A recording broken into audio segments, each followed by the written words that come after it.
21 साल तक जिन्होंने जातिवाद का जहर फैलाया, आन बान शान या की जान का हो दान, आज एक धनुष के बाण पे उतार दो, आरंभ है प्रचंड।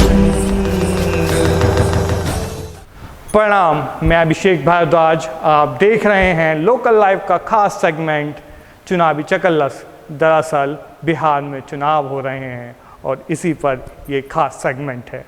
कोरोना काल के दौरान जहां देश भर की सारी ट्रेनों को लाल झंडी दिखाकर महीनों तक खड़ा कर दिया गया, देश को स्टैचू बोल दिया गया और लोगों से कहा जहां हो वहीं रुक जाओ। जहां लोगों को उनके व्यापार को कई महीने तक बंद रखना पड़ा, तो वहीं सुशासन बाबू के गढ़ में इसी कोरोना काल में चुनाव का दरबार सज चुका है। इस चुनाव रूपी रंगमंच पर हर उम्मीदवार अपना रोल बखूबी निभाने के लिए जी तोड़ मेहनत करने में जुटा है। कहते हैं ना, हौसले बुलंद हों तो कोई भी बाधा पार की जा सकती है। लेकिन बिहार में इस कदर हौसले बुलंद हो गए कि वैश्विक महामारी के दौरान भी चुनाव कराने का अभूतपूर्व निर्णय ले लिया गया। लेकिन बबुआ, एक बात तो कतई सच है कि चुनाव बड़ा दिलचस्प होने वाला है, और हो भी क्यों ना, समीकरण ही कुछ ऐसे बन रहे हैं। बिहार में विधानसभा चुनाव का गठजोड़ तो लंबे समय से चला आ रहा है और हर पार्टी जीत के लिए दावे भी ठोक रही है। लेकिन जनाब, जीत तो तब होगी जब चुनाव होगा।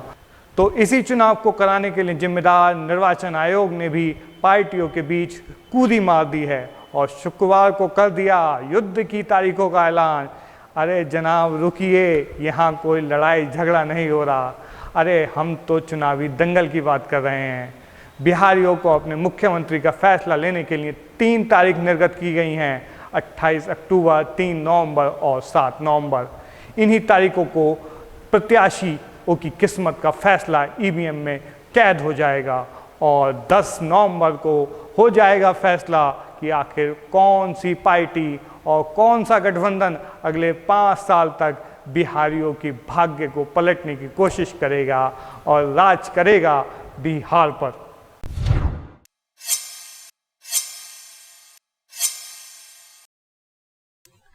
कितनी सीटें और क्या है समीकरण?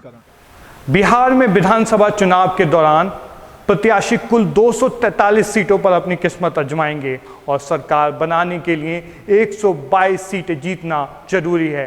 वहीं वर्तमान में बिहार में जेडीयू यानी जनता दल यूनाइटेड और बीजेपी यानी भारतीय जनता पार्टी की सरकार है। एनडीए के गठबंधन की सरकार है। वहीं जेडीयू नेता नीतीश कुमार बाबू राज्य के मुख्यमंत्री हैं और बीजेपी के बड़े प्रदेश के नेता सुशील कुमार मोदी उप मुख्यमंत्री की गद्दी पर काबिज हैं। सुशील मोदी का नाम जीएसटी काउंसिल के प्रेसिडेंट के रूप में भी लिया जाता है। अब गुरु बिहार में चुनावी खुमारी लोगों के सिर पे चढ़कर बोल रही है और सभी चुनावी नशे में इधर उधर डोल भी रहे हैं। ठहरिए जनाब, नशा कुछ और नहीं, नशा तो केवल सत्ता पाने का है।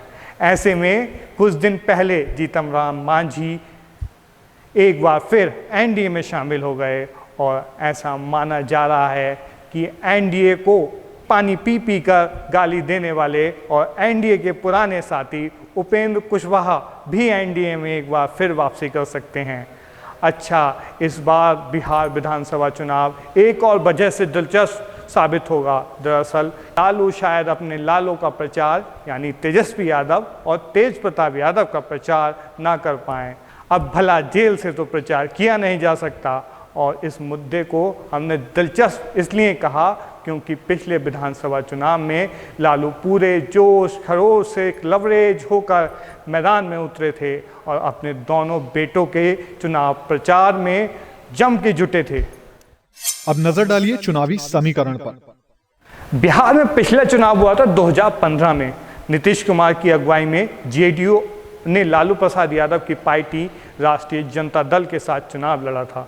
कुट्टी हो गई थी ना मोदी के साथ नीतीश कुमार की।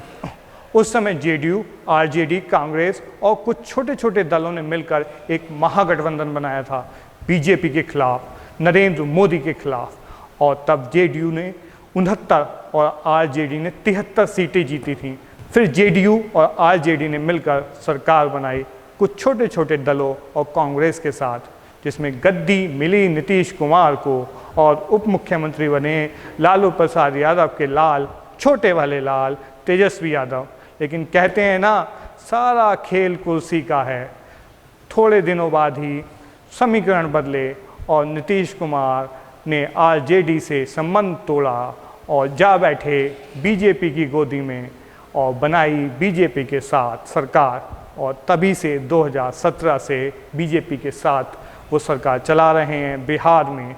वहीं लोकसभा चुनाव से पहले एनडीए का हिस्सा रहे जीतन राम मांझी और उपेंद्र कुशवाहा आरजेडी का नेतृत्व कर रहे महागठबंधन में शामिल हो गए थे, लेकिन हुआ बहुत गलत उनके साथ। लोकसभा चुनाव में महागठबंधन को बस 1 सीट मिली, वो भी आई कांग्रेस के खाते में। आरजेडी 0 और जीतन राम मांझी और उपेंद्र कुशवाहा का तो नाम ही मत पूछो, कोई नाम लेवा नहीं था। बुरा हाल हुआ उस चुनाव में दोनों की ही पार्टी का।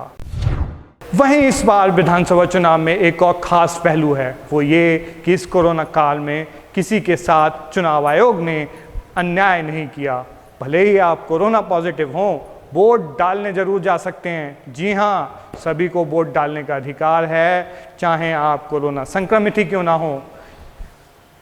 थोड़ा सुनकर अजीब जरूर लगेगा, लेकिन बाबू इस बात को हम बिल्कुल 100% दावे से कह रहे हैं, क्योंकि मुख्य चुनाव आयुक्त सुनील अरोड़ा ने बताया है कि कोरोना महामारी की वजह से चुनावों के दौरान विशेष एहतियात तो बरती जाएगी, खास व्यवस्थाएं भी की जाएंगी, लेकिन जरा नज़र डालिए उन खास बिंदुओं पर जिनको चुनाव के दौरान हर प्रत्याशी और हर मतदाता को ध्यान में रखना होगा और आपको भी ध्यान में रखना होगा। वोट देने के लिए तैयार रणनीति। नामांकन दाखिल करते वक्त उम्मीदवार के साथ केवल 2 व्यक्ति मौजूद होंगे। उम्मीदवार अपना नामांकन ऑनलाइन भी कर सकते हैं और वो चुनाव लड़ने के लिए लगने वाली जमानत राशि भी ऑनलाइन ही जमा कर सकते हैं। रोड शो के दौरान कोई भी उम्मीदवार अधिकतम 5 वाहनों का इस्तेमाल कर सकता है। मतदान के दिन अगर किसी मतदाता में कोरोना वायरस के लक्षण पाए गए तो उन्हें एक टोकन दिया जाएगा और टोकन के माध्यम से वे मतदान के अंतिम घंटे में अपना वोट डाल पाएंगे।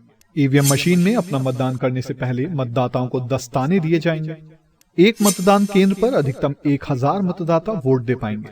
पहले मतदाताओं की अधिकतम संख्या 1500 थी।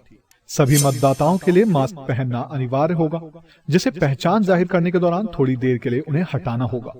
कोरोना संक्रमित और क्वारंटाइन में रह रहे मरीजों को स्वास्थ्य अधिकारियों की मौजूदगी में मतदान के अंतिम घंटे में वोट डालने की इजाजत होगी।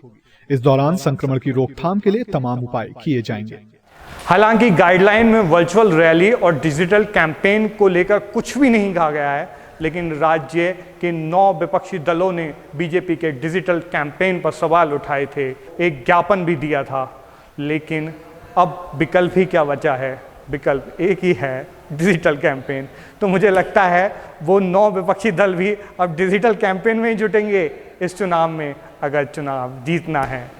इस चुनाव से जुड़ा हर हाल हम आप तक पहुंचाएंगे हमारे इस खास सेगमेंट के जरिए। आज के लिए इतना ही, नमस्कार। चाहे कहीं भी रहें, अपने शहर से जुड़े रहें और अपने शहर की हर खबर के लिए डाउनलोड करें local live app, Google play पर उपलब्ध।